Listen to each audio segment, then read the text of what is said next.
Kebahagiaan pasangan Reim Bayang dan Dinda Hau semakin lengkap dengan kehadiran anak pertama mereka bernama Arsya Khalif Muhammad Bayang. Reim Bayang mengabadikan kebahagiaannya lewat single berjudul Sempurnakan Hariku yang dirilis Falcon Music pada hari ini, Selasa, tanggal 22 Juni tahun 2021.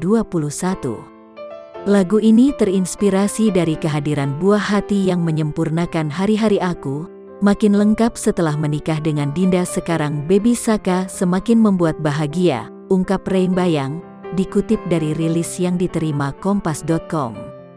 Sempurnakan Hariku menjadi single yang sangat spesial buat penyanyi kelahiran tanggal 15 November tahun 1998 itu. Excited banget karena ini lagu yang spesial persembahan dari hati buat anakku Saka, ujar Rey.